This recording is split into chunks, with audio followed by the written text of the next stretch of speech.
All right, what's up, everyone? This is the Osmo.com NHL Hit the Ice Show. We've got an 8-game slate to talk about tonight. Nolan joins me, as always. Nolan, how are you doing this afternoon? Ah, all right.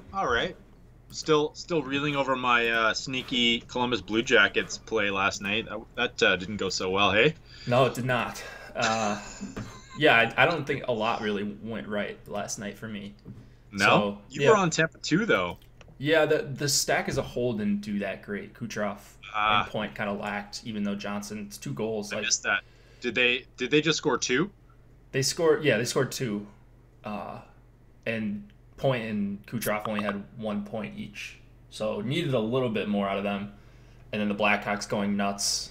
I never play the Strome line, so I got, I didn't get crushed or anything, but didn't profit. So looked like it could have been a good night for a while, and then turned pretty quickly once Chicago started finding the back of the net repeatedly. Kemper was a big letdown as well. Yeah, What do you that's like fair. for tonight? We were talking about ownership. Do you want to just kind of sum Yeah. up anything that you see quick? So yeah, I was under the assumption that the chalkiest line of the night would be Calgary one, just with their 4 goal implied total home matchup against the Binghamton Devils. But maybe you were kind of dissuading me off that. I think that you're probably right. It's going to be fairly spread out. Pittsburgh one, Pittsburgh two, Montreal one and two, Winnipeg one. So there's a lot of different spots to go. Dallas one tonight. So maybe Calgary, who's my personal favorite stack of the night. Mhm. Maybe they go overlooked relative to like how owned they should be. I don't know. What's your take? So I think they're going to be the highest owned stack. I just don't Yeah, know what they're. I don't think they're going to be like 40%, and then the next highest is like 16 or something like that. So yeah, Steve says Calgary one chalkiest. I think I do agree with that. I think Pitt 2 could sneak up there in terms of being one of the chalkier stacks of the night. Maybe the Crosby line, at least Crosby Gensel. Um, there's some value wingers on some of these top line, like St. Louis one. I think is pretty cheap, and I don't know. I kind of forgotten about Winnipeg. I don't really know where they're gonna fall. Big implied total there. San Jose on a back-to-back, starting their backup, and then Dallas as well. You've got hints at just 3,700. Montreal, I didn't. Yeah, so Montreal as well. Steve says, but they've got 3 lines to choose from. I'm assuming the top line is going to be the highest owned, and that's probably the one that I guess I like the best. But there, in my opinion, are 2 other viable lines on that team as well. So we'll see. I think you're right, though. I think Calgary one is going to be the highest owned, but I think there's going to be a group of 2 or 3 other stacks that are going to be pretty close behind them. So. yeah. So basically, the what you're saying is stick to your guns. Yeah. Don't just because you think Calgary one's going to be the chalk doesn't mean that it's going to be bad chalk or overplayed chalk or anything like that. Yeah, Yeah, there's a ton of good spots, but only one minus 400 favorite. Yep, and yeah, a lot of yeah. people really weigh Vegas. A lot of projection systems as well, so it makes sense. Um, yeah, do we have anything else going on before we get started? We do have the giveaway going on Twitter, actually. Almost forgot about that. Go follow Osmo.com's Twitter account. You can see the pinned tweet right at the top, and I'll post a link to it right now. All you got to do is respond to this tweet, tag 2 friends, and retweet it, and you get a chance to win a free month of Osmo.com Premium. So, did you have a chance to think about which sporting event you would attend over the last 24 hours? I thought about it a little bit. What you go first? So I think I'm sticking with the Cubs World Series. I Yeah. think that would be pretty cool for me, at least. But yeah, I didn't really. Nothing else really came to mind after that for me. What about you? Yeah, that's fair. I actually like really love the like what is it 2003 2004 Red Sox Yankees comeback that like I would love to Yeah, be at like just all of the that, games in that series, that's like pretty if you cool. can choose that as an event, because man, that was like the most exciting 2 weeks of baseball I think ever. So, and that was before everyone hated Boston and hated the Red Sox and was sick of all the winning, so it's a Yeah, little bit different now, but I just remember being glued to the TV set, and yeah, yeah. I yeah. remember watching that when I was a young kid. That was the same year as the Bartman year for the Cubs as well. So I was really plugged in to baseball. Oh, that was the postseason. Bartman year too. Oh Yeah. my Oh god. no, I'm sorry. The Bartman year was 2003. Right. The year the Red Sox Red Sox. actually won was the next year, 2004. 2004. But yeah, the Yankees came back in that series in 03 as well. The Red Sox got them the next year. That was the Aaron Boone Yeah. year. Yep. Is that right? Yeah, that's good memory. But yeah, lots of. I mean, anything goes for that answer. You just got to respond. You got to retweet, tag 2 friends. My buddy said at college. My buddy was at college in Boston during that time and said it was unreal. Yeah, I can't imagine being a college kid at that time. Oh yeah. Yeah, especially like for Boston, like that's like you're talking about like lineages of families that have lived and died and like and never seen a championship, and it's just like I can't imagine the feeling in that town afterwards after that happened. Yeah. Now that's enough, Boston. Yep, it is enough. They've had their fair share of winning. Yeah, I want to listen to Bill Simmons' podcast again, and I can't until all the Boston teams are bad. He's still complaining about. He's insufferable. Yeah, like I cannot listen to it. He was doing an Antonio Brown trade special. Like, where's Antonio Brown gonna go? The first 8 minutes of the podcast were about the Patriots and whether or not the Patriots would acquire Antonio Brown.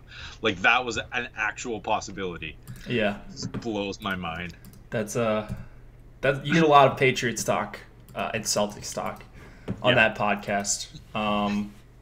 But yeah, the Bruins also, you can't really forget about them. Like they could easily win the cup this year. So just things have been going well in Boston. So they don't really have a lot to complain about from a sports perspective.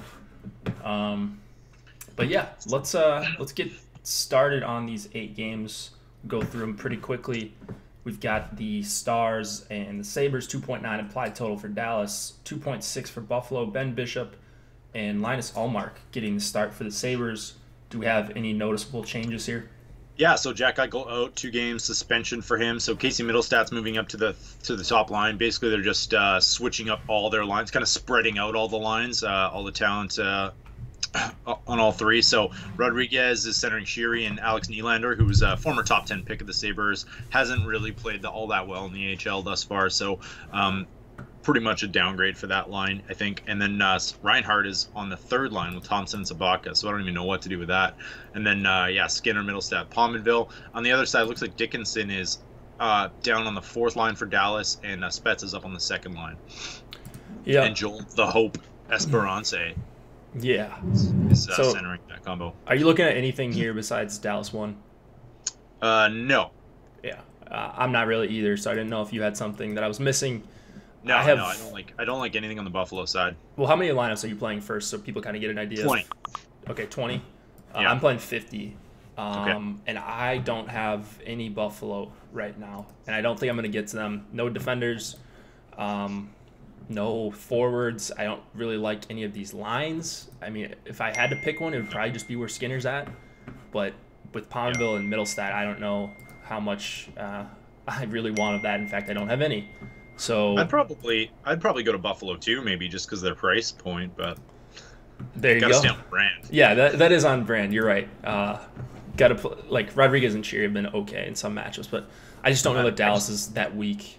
The problem with Skinner is he's priced up, like he's $6,200, and a lot of that price point is due to getting to play with Eichel every day, right? So, the Buffalo's been bad lately, and they're even worse now with Eichel out. So, are you gonna be targeting Dallas 1? Yeah, I have a good amount of Dallas 1 here. Hintz, Sagan, and Radulov have kind of really turned it around. Like, they've been really bad defensively. Now they've just been really good all around since their first couple games together. So maybe that's just getting acclimated to each other.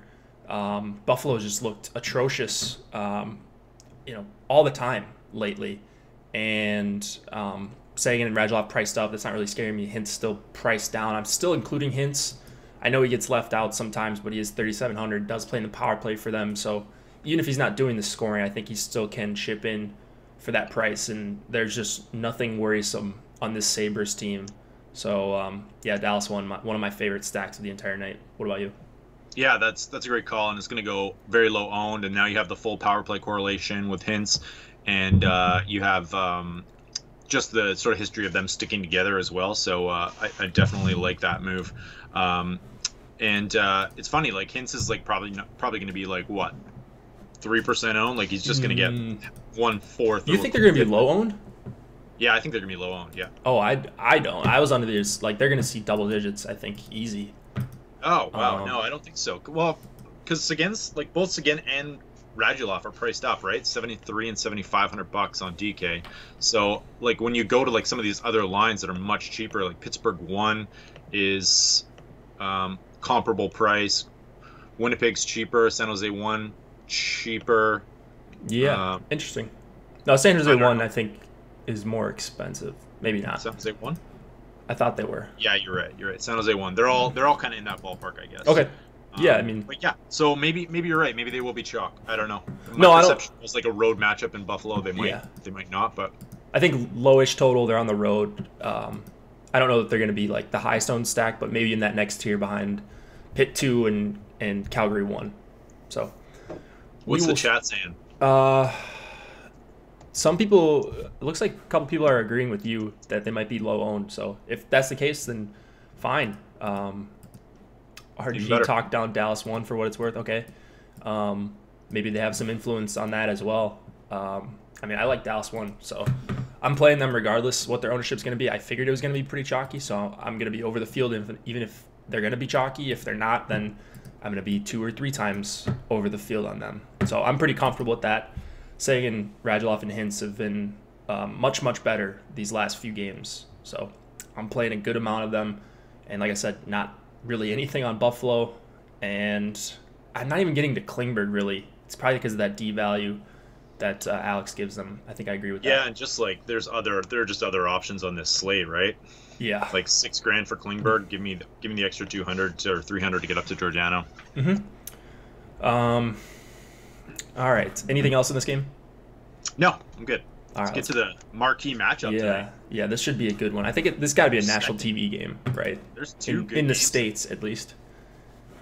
It's on NBC. What do you guys get there for like nationally televised stuff? What do you mean, like which days?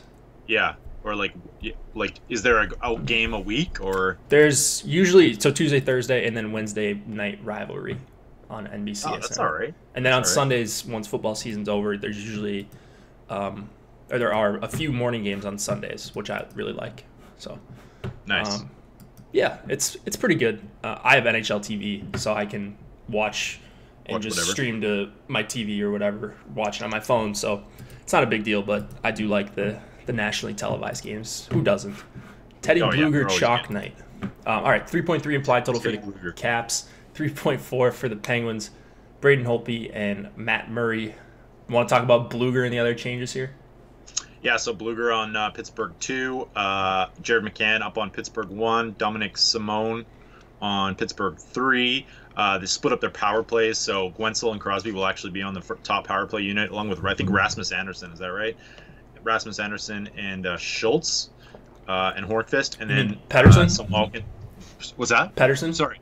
Marcus Pettersson. I Yeah. always get those two mixed up. Yep. Yeah, so those two will be on the top unit, and then Malkin Kessel on the second unit. I'm guessing that'll be a pretty even split. I don't know. What do you think? Wait, say that again? About Pit 1 and Pit 2? So, yeah, Malkin and Kessel on the second unit with Trotman and who's the other? Dumoulin, Yeah. I think. So that's like I was just thinking like those two units would be get a fairly even split as opposed to like the usual. Yeah, it'll be top even. unit. Yeah, so getting- that was my read on it too. So you've got Hornquist, Gensel, Crosby on one unit. The defensemen are really irrelevant to me. Like you're looking at the fours there; those are the big names with no Letang, so they're not stacking up a power play unit. Would imagine that they get close to equal time. Maybe if one has a couple early power plays and has success, scores a goal or whatever, maybe they see a little bit more time. But yeah, I think they're going to be pretty split up. I wouldn't be surprised if the defensemen get switched around or anything. But it does matter. I think it boosts Crosby and Gensel a little bit just because now they're going to play in the same power play, a little bit more correlation there. McCann plays shorthanded and stuff, so chances for extra points. And then the Caps commit a ton of penalties, too. The Crosby line, I think, is going to get a little bit of a better matchup against Kuznetsov, Ovechkin, and Wilson. But I don't think the Malkin line is going to have too difficult of a matchup. If you look at the Backstrom line numbers, just not that great defensively. So I love targeting the Caps, as I always say. I'm going to have a good amount of the top two lines I think it's clearly going to be Pitt 2 as far as ownership goes. And my exposure is actually going to reflect that. So you think that Pittsburgh 2 will be more owned, or Yeah. you're going to own more Pittsburgh 2? both. Just because they're a better bet. Like, it's a little bit of a different price point when you factor in the total line. So, like, from a matchup perspective, I'd love to get in more Crosby and Gensel just because they're usually lower owned in good power play spots. But now with the new power plays, like, I'm just taking the value here, taking what Fantasy Cruncher gives me based on my my rules I set. So, yeah, it's going to be Malkin, Kessel, Bluger, but the Crosby line isn't going to be too far behind for me. So, yeah, all Pittsburgh here for me. What about you? Yeah, I'm totally in on both. Pittsburgh's been doing a good job of limiting chances as well recently. I don't know if that's because Letang's out and they're kind of playing a little bit more defensively, but I think they rank first over the last 10 games in high danger chances allowed in the NHL. So, which is a big change from like the previous sort of run that they were on when they were allowing a ton of chances. So, like Pittsburgh, I like going with Murray as a contrarian goalie in a stack tonight because he's going to go overlooked with Washington coming in. And I'm just going to kind of. I also think Pittsburgh 3 is going to be pretty popular. They've been maybe with McCann out off that combo a little less so, but they were the nuts like filler stack the other night, so I would expect them to get their fair share of ownership as well. Yeah, people talking bad about Kessel in chat. I mean, he hasn't been great, but he's starting to. Those two though, like on this slate, Malkin and Kessel over their past 10 have tallied the like third and fourth most scoring chances and high danger chances among forwards. So Really? I think you're starting to see signs of them turning it around, and this is a pretty good spot to do that. I think you are too. And even if you watch, like, they look decent. They didn't look decent for a while. So yeah, I think I'm not really worried about Kessel and Malkin together. I think it is a really good matchup. I agree on Pitt 3. I think they might become a little bit popular. I'm trying to stay away from them a little bit. I don't want too much exposure to a bunch of third lines, and I don't want to spread out my exposure to 3 different lines with, for me, is pretty limited lineups tonight, 50 lineups. So definitely prioritizing the top 2. I would probably have a share of Pitt 3 just to get in like another Calgary 1 lineup or something like that. But not going crazy on the third line here, even though I recognize they are a pretty good value with Hornquist at just 4,700. What are you doing with the defenseman here? Yeah, I'm gonna have. There really aren't a lot of decently priced lower or decent lower priced defensemen tonight. So I'm gonna have a few Pedersen shares, maybe a few Trotman shares. I prefer to pay up for defense on this slate though. So in like Schultz is still a good value, and I think he's a pretty good stack with Pittsburgh 1. Yeah, I think Trotman's kind of the guy I'm punting with a bunch tonight. I don't feel great about it. But he is 2,600. He is playing with talented players on the power play, and he did play I think the most or second most 5-on-5 minutes in their last game. So I'm just looking for anything for guys in this price. He's not great. Obviously, Homercleese says why. Yeah, he's a pretty bad defenseman. Like 5 points in 24 AHL games. They're just there's nothing in this price range. Maybe like Bulio. I don't know, Bulio, whatever his name is for Winnipeg. I don't know. Yeah. There's just not really anything, and there's not a lot of value, I don't think, in terms of lines that I like or cheap defensemen. So it's a good point. It's almost like it feels like it's almost a night where you want to go for these like maybe the contrarian moves to go for these middle priced stacks, like get 2 of them, and then you're able to pay up for a high priced defenseman. But yeah, and that's all it is, right? It's just you play the mid-price guy or the close to mid-price guy, so you can get in an extra Weber or Gio or Brent Burns if you're still on that train. So that's all it is. It's just a throw-in. It's the last guy Fantasy Cruncher is going to put in that is graded out as a decent value, because that's what it's trying to look for is value. And I think maybe you get a couple block shots, he puts a couple shots on goal, or somehow gets an assist. Like, you're just looking for anything at that price range for him not to put up a 0, and I think he's one of those guys that can do that tonight. So, good old Zach Trotman ceiling game. Not the most fun thing to root for, but as far as ice time last game with these pairings, top pairing of Schultz and Johnson got about a 12-minute share with the Pittsburgh one, and then the Dumoulin and Trotman pairing got about 6 minutes with Pittsburgh 2. So if you're looking to correlate, and then you also have the Trotman on the power play 2 as well. So. Yeah, that's good that you brought that up. I looked at that earlier today, but I was going to forget to talk about that. So Trotman and Dumoulin, I think, will play the most with Malkin and Kessel, which will help just for extra correlation, like you said, power play 2, quote unquote, as well. So yeah, it's not pretty. To any Pittsburgh side of this? Any you mean any? Or caps? sorry, Washington side? I'm actually not, and I thought I was gonna get to some more Washington 2, just because they're gonna avoid Crosby or whatever. You'd rather go up against the Malkin line, but I'm just really not getting them. It's just other lines that I like in their range. Backstrom up at 6K in what I don't think is a great power play matchup for the Caps, and that's where a lot of his value is tied to. Same thing with Oshie. He doesn't grade out that well for me, so yeah, really not getting to Caps here at all. So what about you? Fair. Yeah, no, I agree. I haven't even been looking at any of them. The only line that I might get a couple of shares in is Washington 3, just because they've been pretty good lately. I don't know what you think of them, but they have been really good. Fairly short cheap. sample. They're small sample, but second on the slate in scoring chances for and high danger chances for. So per 60. So that's something to look into. It's probably not a great play tonight, just because they're like Montreal 1 or Montreal 2 is probably a similar price point and in a better matchup with higher upside. Yeah, numbers, I mean, I'd more look to play them at home, maybe. Just because then, and maybe against a team that's not as deep as Pittsburgh, you still got solid skaters on all 3 of these lines. So I don't know. You could probably make an argument for them. They're just dirt cheap. They let you fit in whatever you want and such. But I don't know. I don't think tonight is the night I'm deploying them, even though if those numbers keep up anywhere close to where they're at, they should be considered in future slates, especially shorter ones. Yeah, agreed. All right. Someone asked about Murray. Chris asked about Murray. Third game in 4 days. I mean, it's just a price play for me and a correlation play. 7,500. I like to correlate goalies, as you guys know. I think tonight is a good night to correlate goalies, especially. I do as well, but I've also not liked the look of my crunches when I'm correlating as much, because if you're on teams like Montreal and you're on teams like Calgary, you're playing expensive lines, and then you want to pay up for expensive defensemen, but then those goalies that you're playing on those teams are also expensive, and with not a lot of value.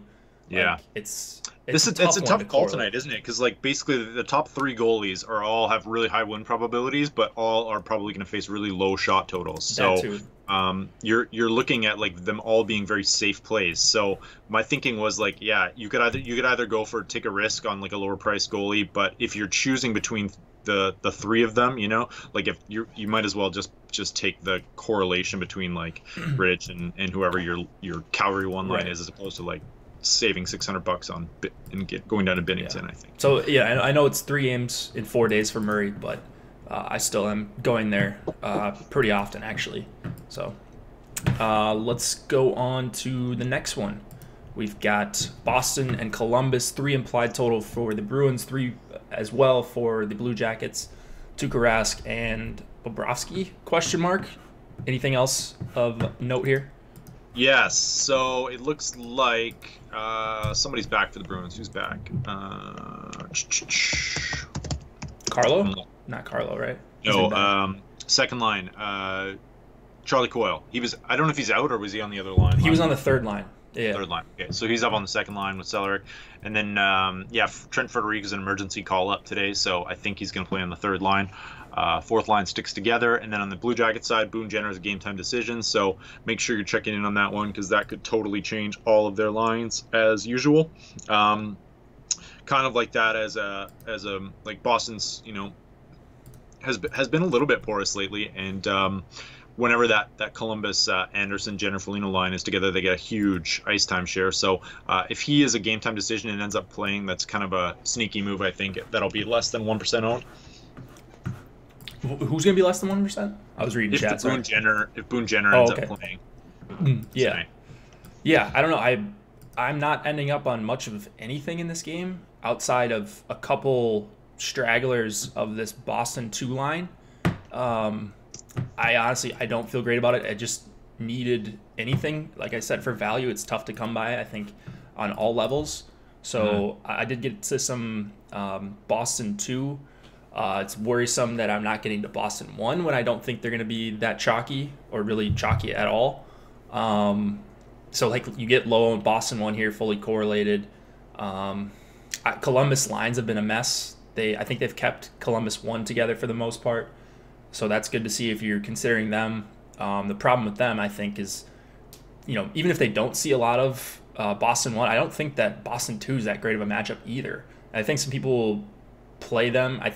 They might be, 8-10% owned just because of their price. Like they're going to pop a little bit in projections just because you're not used to seeing Panarin and Dubois at these prices especially. True. So that kind of all takes me off of it. There's not really anything from a matchup standpoint that I can get a great grasp on. And if Jenner plays, that's just another kind of wrinkle to this game that I really don't want to figure out. Their depth lines get mixed up so much, it's hard to keep track of them. Yeah, I wasn't getting much of this game like that. The price point of Columbus 1 is interesting though, and they're going to be coming off back-to-backs and getting shut out. They're not going to be owned at all. So if that's the way you want to go, I think it's a decent move. Yeah, I mean, I don't know. It's going to have low ownership, like Steve says in the chat. This game mainly has low ownership appeal. Yeah. I don't know. I kind of agree with what the chalky stacks are going to be. So I'm just not trying to get too cute here. I hope this one stays pretty quiet, and maybe we get some Boston 2 production here. It's just not one of the most appealing games for me, honestly. Except maybe Werenski at 4K. Are you in on that? Yeah, 100% in on Werenski at 4K. I think that's the best value defenseman tonight for sure. Like he's still getting 25 to 27 minutes. He's on the power play 1. He's on the top pairing with Seth Jones. And like you look at what's priced around him, and like in that range, he's far and away the best play. And I think Osmo's grades also reflect that. So definitely going to get some Werenski one-offs tonight. Yeah, Werenski's actually fine. There is actually one other guy in that range, and I don't think people are going to be on it. I kind of missed him. It was on the first game of the night, Montour. I'm playing a little bit of Montour in the 4K range. He's on the third pairing now. I know, but he's playing 20 minutes. He's playing 22, 23 minutes some games. So it says third pairing. I don't know if that's correct in actually how they deploy them. He does get some power play time, like decent peripheral stuff since coming over to Buffalo as well. So I just completely blanked on that, but now looking at my crunches, I thought I should mention that while we're on the 4K range or so. Your crunches have loved Montour for a little bit. Yeah. Right? Yep. He seems to come up a lot. He does, yeah. So, off PP1. Who's off PP1? Werenski is? Werenski? Oh, I didn't notice that. I didn't notice that either. Was he there last game? Good catch by Steve. I don't know if he was. I don't remember people talking about it in chat, but very possible. I thought I checked this morning and he was, but let me just take a look.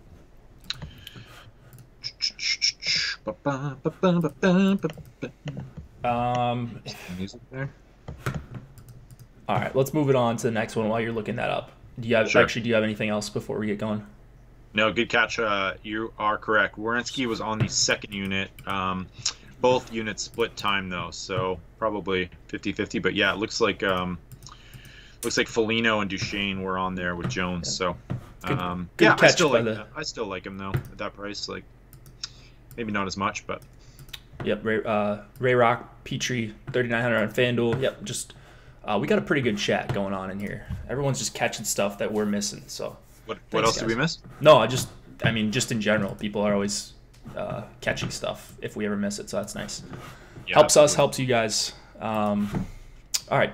Let's do Detroit and Montreal. We've got a 2.3 implied total for the Red Wings, 3.3 for the Canadiens. Jonathan Bernier and Carey Price in net. This looks like one of the more lopsided games of the night. Do we see anything changing in terms of lines? Yeah, so on the Montreal 3, it's Armia is up with Kotkaniemi and Drouin, and then I think the top two lines are the same, and everything looks to be the same on the Detroit side as well from last game. So I'm gonna guess you're getting to a lot of Montreal tonight. Yeah, they kind of make me mad because of the. I don't know what they're gonna do for power plays. It looks like, is this correct that daily faceoff what they have right now? I don't know if it's correct. I was looking at that this morning. Like, it's hard to tell if they're actually going to use that or what, because it's basically all of Montreal 2 on the first power play, right? Yeah. So last game out, it was Gallagher, Drouin, Wheel, and Deneau. Wheel isn't in the lineup, I think, tonight. So I'm assuming that's a daily face-off guess, but I couldn't find anything on it this morning. So Yeah. I honestly, I think that's a guess. I didn't see anything from practice. But anyways, like, I think all three of these lines have merit to playing them tonight. Like, you're getting decent power play time on pretty much all of them. On all of them, it's going to be probably at least 2 out of 3 guys playing on the power play. In some fashion, they kind of split the units up anyways, with Petrie and Weber each taking their respective units. And do I have FanDuel pricing up right now? Is this right? No, I have DK pricing. All right. Anyways, so I don't know. Detroit's just a bad team. They don't have Larkin. Like, yeah. Look at their defensemen. Look at the total for Montreal. Like, the only issue is that their lines are pretty spread out from a talent perspective, except maybe the top one. All 3 of these lines, or 2 of them, anyways, the Gallagher and the Shaw line, have both been really good offensively, right? Yep. And then Kotkaniemi with Armia has also been really good. Yeah. So, I don't know. It's like, I wish they just load up one line. Like, if they just went Domi with Gallagher and Tatar, Domi with Gallagher and Drouin or something, and just made it easier for us. But maybe that'll keep some of the ownership down on Montreal as a whole, or one line at least. Yeah, it's true. So, like, would you say that? Do you think that Montreal 1 is going to get the most ownership? I would think so. Yeah. There's a little bit more like name recognition in there, and like I don't know if people are going to want to pay for four G's for Byron and Shaw. You know, like, they're priced up a little bit, so that could be that might lower their ownership, I think. And then Montreal 3 isn't as cheap as you would expect them to be as well. Yeah, like Armia is expensive. Yeah. I think you've got DraftKings pricing up, or FanDuel pricing up, right? No, I've got DK pricing up. Armia. So Joel Armia is $5,600. Yeah. Let me confirm this. Oh my god. Yeah, he's $5,600. That's ridiculous. How is he that expensive? Good question. He did have a hat trick a couple weeks ago. That's insane. I don't know. He has 17 points on the season and hasn't had more than 1.5 DK points since March 1st.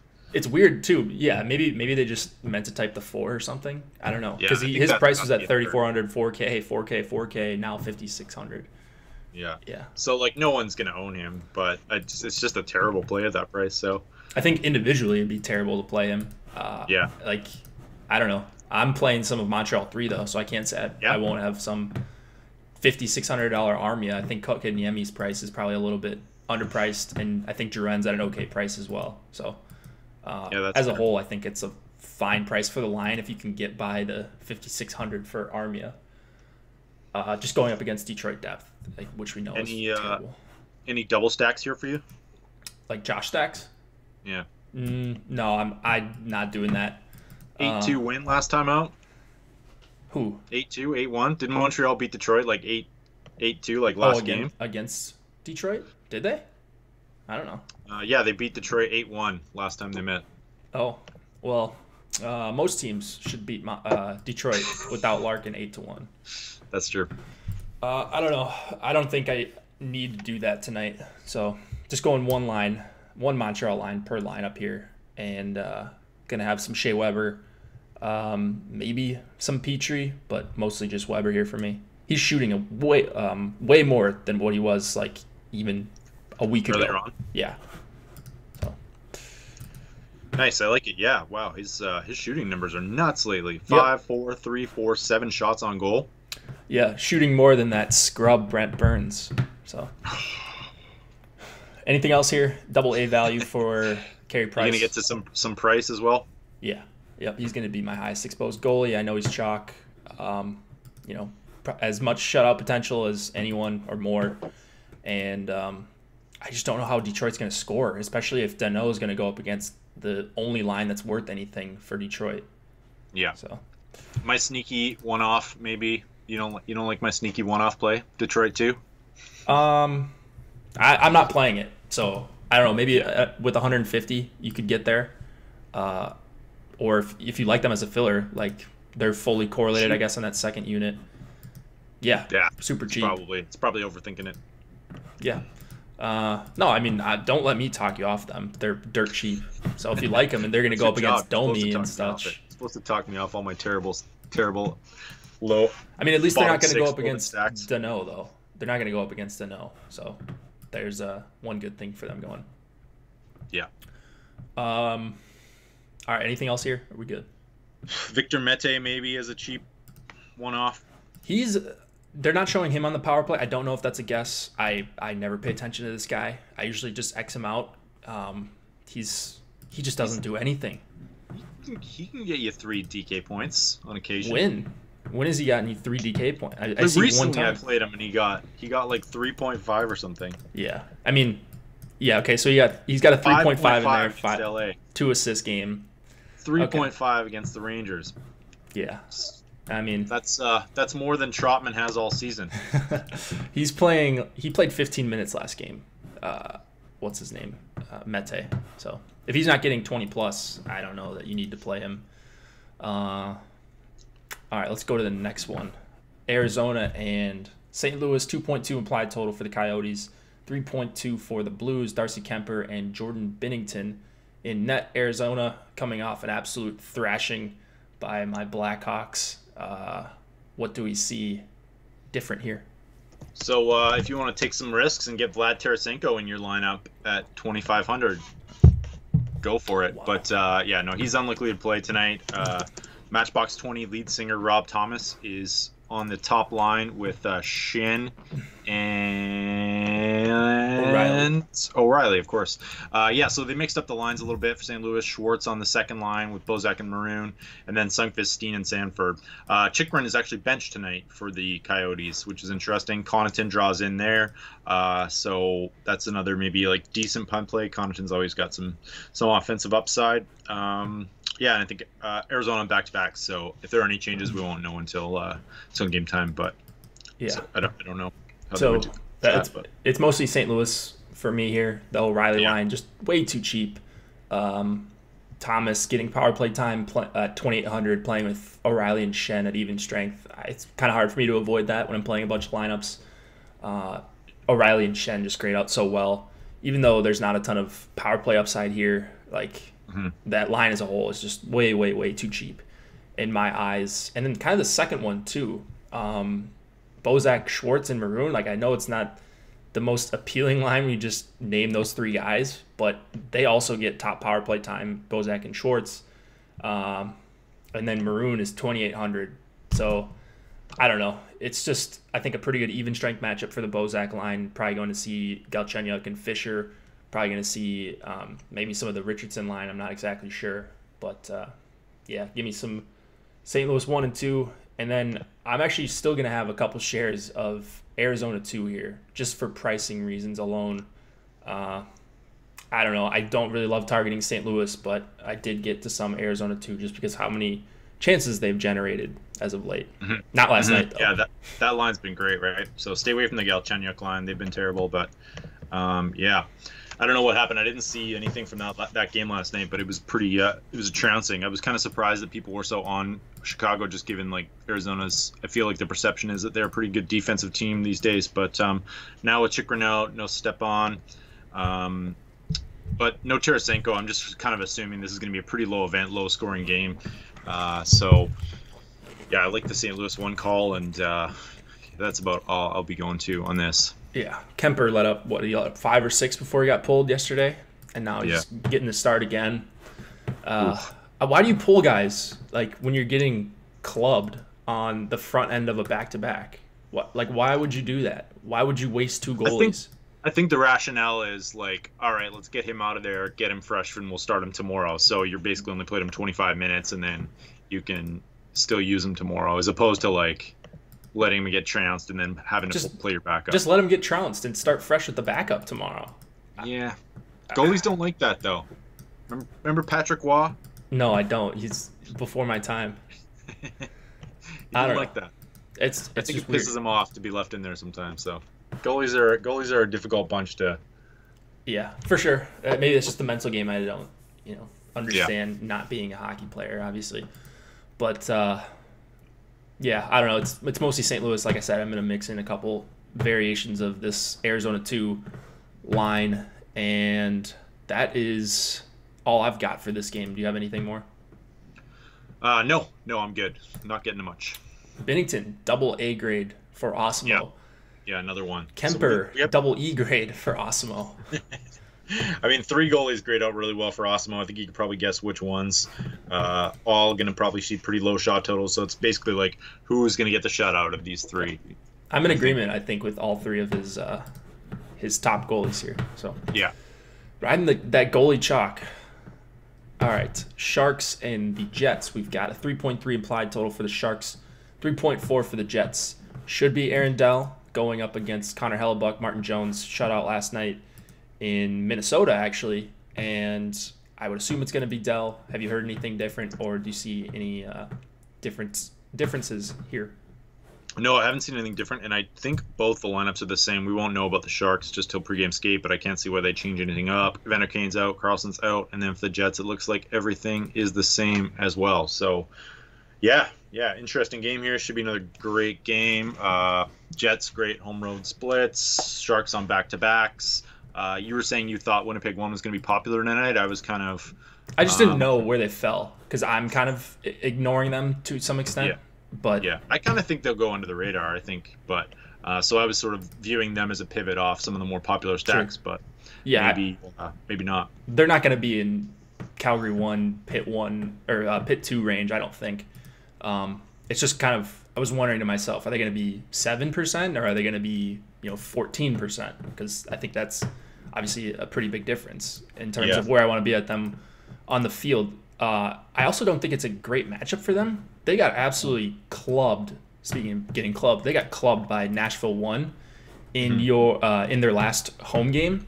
And if they're going to go up against Couture, Meyer, and Pavelski, that's also another line that's really figured things out defensively and offensively since struggling their first couple of games together. Yeah. So yeah, absolutely. I think probably what's happening with the Jets right now is just like you're missing 2 of your 3 top defensemen. Like that's going to kill you. So when you're forced to play like Bilyeu and Kulikov and Chariot and Niku like 20 minutes a game, and Tyler Myers is not that great. It's going to kind of hurt your offensive upside, your breakout. So maybe that's why the Jets are kind of slumping a little bit for sure these days. I don't know if they're a good play or not. I was thinking like 7 to 9% ownership, somewhere in that range. So I think they're probably okay to play if they're in that range. Like for me, they're not close. They're not very close to Calgary 1 and the Pittsburgh lines and some other lines, honestly. And actually on the other side, I really like San Jose 1. So I was kind of saying they got destroyed by Nashville 1, and San Jose 1 has been playing really, really well. I think they're priced pretty well in addition to that. And they're going to play on the power play. Like you mentioned, Winnipeg still without some of their top defensemen. Big total here for the Sharks. So, yeah, I really, really side with San Jose 1 here. And then kind of Winnipeg 2 on the other side. So that's where I'm making my stands on this game. What about you? Yeah, I agree with that. I think San Jose 1's a interesting play tonight as well. And I think that, let me just look up the stats here, but I think that, were you saying the Scheifele line's been bad defensively? Yeah. I'm not seeing them in our little chart here, but that makes a ton of sense to me. They'll go just because people hate to play. I think they generally are less likely to play road teams, less likely to play teams on back-to-backs, so and then less likely to target teams against Winnipeg at home. So, sign me up. Yeah, I think we're going to see too low of ownership for San Jose 1. So they're not going to be my highest exposed line, but they're going to be top 3 or 4 at the very least, and I think that's going to be higher than a lot of other people. So give me some SJ1. Jets, 28 scoring chances against, 15 high danger chances against per 60 since they've been put together. I will say there was one thing I was worried about, and I almost forgot to bring it up. But last night, and I wasn't watching a lot last night. Full disclosure, it was Bachelor night, so as is tonight. So you've got priorities here. But I did see Nyquist played with Hertl and Timo for a while. That happened 2 games ago too. I don't know what to think of that. Like, So I just don't know why that would be. So like I think that happened 2 games ago, right?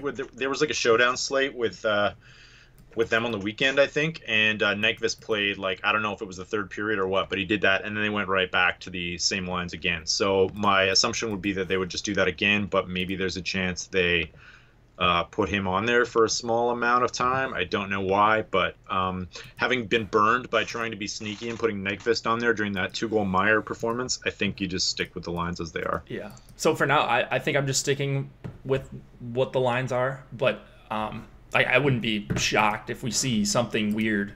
I would be more surprised after the shutout last night.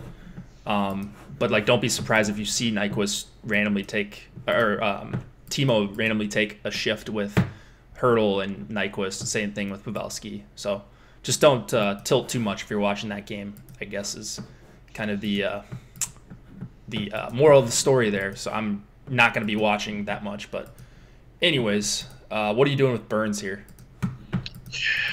I don't know. I was going to ask you. I'm playing him. He's priced up, yeah? Yeah, I'm playing him. I think people are sick of playing him. I think there's so many defense options on this slate that maybe you'll see reduced ownership, but he's not shooting very much the last few games, so that's the thing I'm worried about a little bit. But like when I have been watching any Sharks game, it's not like he's like passing up open shots or anything. Like it's just maybe a weird little lull in the season where he's not shooting as much. I'm not sure exactly what's going on, but I'm just going to go with the long-term numbers, and that says he's a fine play at 6,700, good power play spot as well, Homer Cleese points out. So I'm playing Burns. He's going to be one of my highest exposed defensemen again. No shock there. And that is about it. Anything else before we move on? Like it. Trouba? Yeah, they priced him up a little bit. Double A value, though, for Osmo. 53. Yeah. He'll get 27 minutes. I think that's a fine play at that price as well. Yeah, I think that's fine as well. I'm not really. That's all I got. I'm not really playing much of the goalies here. I just don't have a bunch of interest in Hellbuck or Dell. They're just not what I'm looking for tonight. I'd rather play the chalkier guys, I think. Better places to go for sure. All right, Devils and Flames. Speaking of chalk, 2.4 implied total for the Devils, 3.7 for the Flames. Mackenzie Blackwood and David Rittich in net. Any differences here? Yeah, so the Devils are loading up their top line. Quite honestly, I've not been paying too much attention to what the Devils are doing, so I don't know. I don't think they've done that yet. But yeah, Coleman, Zajac, Palmieri, and then a bunch of AHLers. So I don't think you can get to anything below the top Devils line if you wanted to do that as a contrarian move. And then everything's the same for the Flames, it looks like. Yeah, it looks the same. Calgary 2 coming off the big performance. They're probably going to go up against Zajac and Palmieri. That sort of wipes out Zajac and Palmieri for me if you're trying to get cute. I think maybe some people will. That's why I kind of like Calgary 1. So if you're like, they're probably going to put that, like you load up on that line. So Backlund line goes up against Calgary or New Jersey 1. That means Calgary 1's going to get like all these matchups against these horrible Devils lines, right? Right. So they haven't been great lately for a while now, actually. But like they're going up against, like you said, AHL skaters. So they've been generating chances though. Like, I don't think they've been bad. They just haven't been converting. Right. So they need a couple of those chances to go in. Like, you're going to need it a lot at this price. But, man, the matchup's just so good. They're all in the top power play. We've got a big sample of them being really awesome at 5-on-5. And I think you could play them with Gio if you can somehow jam in another stack there. But, yeah, they're kind of hard to avoid, I think, Calgary 1 is tonight. So. Mm-hmm. Yeah, my favorite line of the night. Just hoping people are scared off by their lack of production lately, and that they go elsewhere. But that's gonna be my most owned play. 4 goal total. Devils are terrible. Mm-hmm. Seems like a smash spot as well. Like the Devils are taking, I think, the 3rd most penalties in the NHL over the past 10 games. So if you want to pair up some unique Calgary power play stacks, I'm okay with that too. Yeah. like if you like the second line, that's fine. I also think they're a fine play. I'm just taking a stand on Calgary 1 here, and hoping a bunch of people play the 2s, because I think it'll be a better matchup for Calgary 1 at 5-on-5. And then obviously huge parts of the top power play there. They correlate really well to Giordano as well. I actually haven't paid attention too much to what they've been doing at 5-on-5 with Gio. Have they been, do you know off the top of your head, have they been skating him with more Calgary 1 or the second line? So I've actually got it right here. I just looked it up earlier today.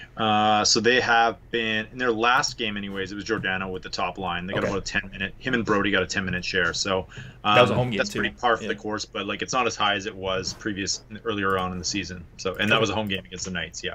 Nice. Okay, that's good to hear. That's something I should check on periodically. And yeah, absolutely. Yeah, it's good. Just for extra correlation purposes. Yeah. Yeah, keep on top of it. Mm-hmm. Rittich, 8,400, A points grade, B value for Osmo. So he does like him, but it looks like he's maybe got him a little bit behind Carey Price and Binnington, Yeah. I think was the other guy. So Yeah. So just like, New Jersey just doesn't shoot. I think they're last in the NHL in shots for over the past month. So that's why he's expensive and like a favorite, but you're pretty much hoping it's like you're pretty much hoping he has to get let in one or less goal or, get you a shutout. He's probably only going to see 20, 25 shots, right? So it's a safe play, great cash play, and the upside for GPPs pretty much rests with whether or not he can get you a shutout, I think. yeah. So I don't know. I'd rather just play Price. I have about 5 times as much Price as Rittich. I think they're going to be pretty close in ownership here. Like you said, I just don't know how they're going to be able to generate chances here, or not chances, shots for the Devils here. If the back line is able to wipe out Devils 1, and Calgary 1's on the ice, I don't know how much these AHL guys or borderline NHL guys are going to be able to generate. So you could be seeing like a easy win here for Rittich, and it might be a 4-1 game or something, but he might only have 20 saves, and that's not really going to do it for 8,400. So I'd rather go with Price. Even though Rittich does seem as safe as you could possibly get for a goalie for a win tonight, which we know is not that safe when you compare it to some other sports. Yeah, absolutely. Oh. And then Gio's going to be my second highest owned guy, I think, tonight. Second or third behind Burns. Yeah, behind Burns. All right. But it's actually pretty even. So really even. They're really close. All right, last game of the night. We've got Nashville and Anaheim. 2.9 implied total for the Preds, 2.5 for the Ducks.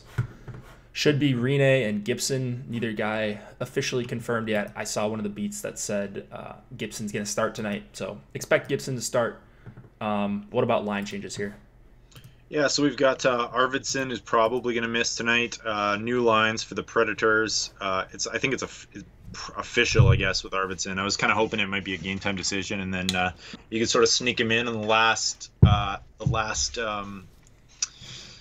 game of the night, but no such luck. So we have Simmons on the top line with Forsberg and Johansson, and then Granlund, Benino, Smith, Boyle, Turris, Sissons, and then on the Duck side of things, it's looking like it's really going to be really hard to roster any Duck stacks tonight, just because of how much they're rotating lines and making in-game changes. So I would like to kind of get to some of these lower priced Ducks tonight, but I don't know how you do that when we can't really assume any correlation with the stacks. What's your thought? No, that was the thing I was going to ask you, actually. Did the Ducks skate this morning?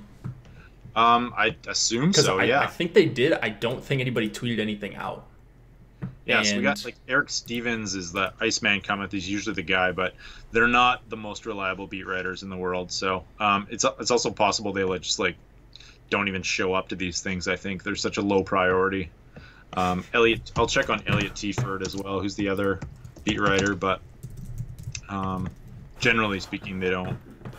Yeah. So I mean, these Ducks lines, if you use these Ducks lines, they're just absolutely dirt cheap. They're going to come up for you a lot. But if you look at what they've done, as far as changing lines around, there's almost zero correlation. I don't think anybody got more than 7 even strength minutes together. And I don't know that Sprong's going to be with Getzlaf. I don't know that Max Jones is going to be with Getzlaf. I would think maybe the line that's maybe the safest to stay together is the Raquel Silverberg line. Yeah. I have no idea what we're going to see from the Ducks here. Yeah, I agree. I think like this is like Raquel and Silverberg might be interesting if you're doing like maybe like a 3-2-1 stack. Sure. I would put those two together if you wanted to. Like I wouldn't really worry too much about Shore, and then you also have the power play 1 combination, which I don't hate, but I mean it's not a great matchup, so I'm not really all that worried about it to begin with. So I mean I wasn't like fussed on playing the Ducks to begin with, and if they're not going to correlate, then I'm good on just fading. Yeah. So I mean I don't think it's a great spot for the Ducks, but just from a pricing standpoint, they're so cheap that they make for okay filler stacks when you only need maybe like a goal and a little bit more from lines this cheap. So it's a great point. Yeah.